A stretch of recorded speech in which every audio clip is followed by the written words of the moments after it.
இன்னைக்கு என்ன குழம்பு செஞ்சு வீட்டுல இருக்கவங்க அசத்தலாம். காலையில வஞ்சரம் மீன் வாங்கி வச்சிருக்கோம். ஒருவேளை செட்டிநாடு ஸ்டைல்ல வஞ்சரம் மீன் செஞ்சு பார்க்கலாமா எப்படி இருக்குன்னு சொல்லிட்டு வாங்க. வஞ்சரம் மீன் வந்து பாத்தீங்கன்னா குழம்பு வைக்கிறதுக்கு தலையும் அதோட வாலு அதுக்கப்புறம் சென்டர் பார்ட்ல எடுத்து வச்சிருக்கேன். அதுக்கு தேவையான இன்கிரீடியன்ஸ் எல்லாம் இருக்கு. புளி, மிளகாத்தூள், தேங்காய், தக்காளி, மாங்காய், கொத்தமல்லி, கருவேப்பிலை, பூண்டு, வெங்காயம். சோ எப்படி செய்யலாம்ன்றத பார்க்கலாம். அதே காத்து வாசம் வேற, அதே மண்ணு வண்ணம் வேற, அதே மக்க வாழ்க்கை வேற, ஒண்ணு மட்டும் மாறவில்லை, மத்த நாட்டு சுவையெல்லாமே.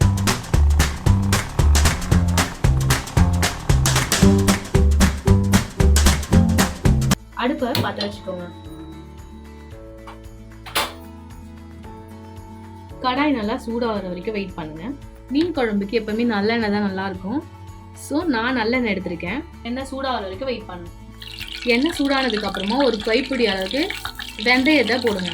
நல்லா வெந்தயம் பொரிஞ்சு வரணும். நெக்ஸ்ட்டு நல்லா பெரிய பூண்டு எடுத்து ஒரு 4-5 பல் பூண்டு எடுத்துருக்கேன். அழகாக நல்லா கட் பண்ணி வச்சுருக்கேன். ஸோ இந்த ஆயிலோட இது நல்லா ஃப்ரை ஆகும். மீன் குழம்புக்கு எண்ணெயில வந்து பொரிஞ்சு அந்த பூண்டு தான் வந்து ரொம்ப ஸ்பெஷல். கட் பண்ணி வச்சிருக்க ஆனியனை இந்த பூண்டு நல்லா ஃப்ரை ஆனதுக்கு அப்புறமா ஆட் பண்ணிக்கோங்க.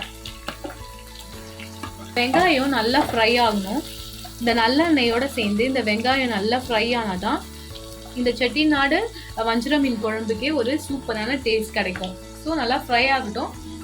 இப்போ நம்ம வந்து மசாலா ரெடி பண்ணிக்கலாம். மிக்ஸி ஜார்ல கட் பண்ணி வாஷ் பண்ணி வச்சிருக்க தக்காளி, உங்களுக்கு எத்தனை பேருக்கு நீங்க குழம்பு செய்ய போறீங்களோ அந்த அளவுக்கு வந்துட்டு தக்காளி நம்பர்ஸ் எடுத்துக்கோங்க. கட் பண்ணி வச்சிருக்க தேங்காய், மிளகா, தனியா, மஞ்சள் தூள் எல்லாமே சேர்ந்துருக்க மிளகா பொடி.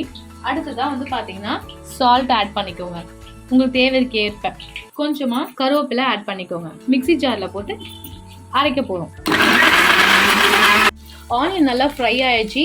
அரைச்சி வச்சிருக்க இந்த மசாலாவை இதோட ஆட் பண்ணிக்கோங்க. இந்த செட்டிநாடு குழம்புக்கு வந்து பார்த்தீங்கன்னா இந்த மீன் குழம்பு வாசனையாகவும் நல்லா டேஸ்டாகவும் இருக்கிறதுக்கு இந்த ஒரு மிக்ஸ் தான் வந்துட்டு ஒரு டேஸ்டே கொடுக்குங்க. நீங்கள் வந்துட்டு வெங்காயம் நல்லா ஃப்ரை ஆனதுக்கு அப்புறமா அரைச்சி வச்சேன் இந்த தக்காளி பேஸ்ட்டு இது கூட ஆட் பண்ண இன்க்ரீடியன்ஸ்லாம் நீங்கள் பார்த்துருப்பீங்க. ஸோ அது எல்லாத்தையும் சேர்த்து நல்லா மிக்ஸ் பண்ணணும்.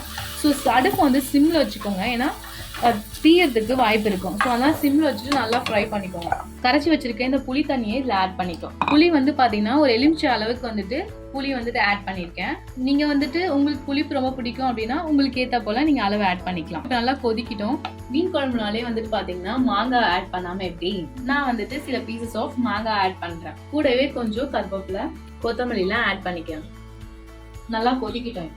ஸோ நல்லா கொதிச்சாதான் டேஸ்ட்டாக இருக்கும். மீன் குழம்பு மட்டும் செய்யாம கூடவே சாதமும் வெடிக்கிறேன். ஸோ இந்த மீன் குழம்ப அதில் ஊற்றி எப்படி இருக்கு அப்படின்னு சொல்லிட்டு சாப்பிட்டு காமிக்கிறதுக்கு. அது மட்டும் இல்லாமல் மீன் குழம்பு வந்து பார்த்தீங்கன்னா நல்லா டேஸ்டா இருக்கும் அப்படின்னா அதில் சேர்க்கிற அந்த மசாலா அந்த இன்க்ரீடியன்ஸ் தாங்க.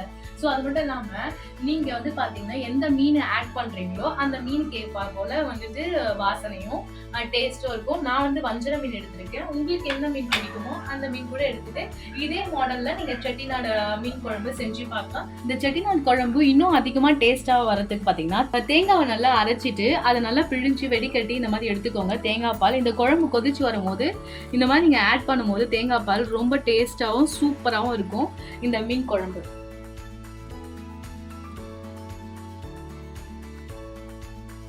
கொஞ்சமா மஞ்சள் தூள் ஆட் பண்ணிக்கோங்க. நல்லா கொதிக்கிட்டோம்.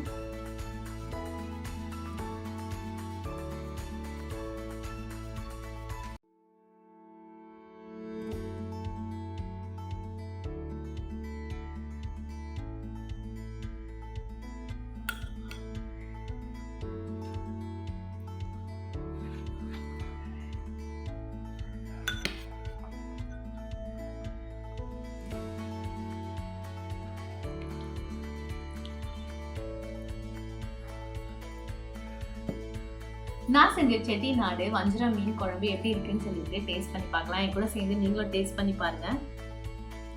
சூடா இருக்கு.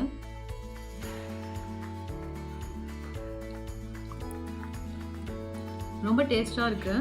மீன்லாம் நல்லா வெந்திருக்கு, ஃப்ரெஷ்ஷா இருக்கு. இந்த மாதிரி நீங்களும் செஞ்சு பார்த்துட்டு எப்படி இருக்குன்றத கண்டிப்பாக கமெண்ட் பாக்ஸில் சொல்லுங்கள். இந்த வீடியோ உங்களுக்கு பிடிச்சிருந்தா லைக் பண்ணுங்கள், ஷேர் பண்ணுங்கள். மறக்காமல் வணக்கம் சென்னை 360 சேனலுக்கு சப்ஸ்கிரைப் பண்ணுங்கள். கூடவே ஸ்வீட்டும் எடுத்துக்கோங்க.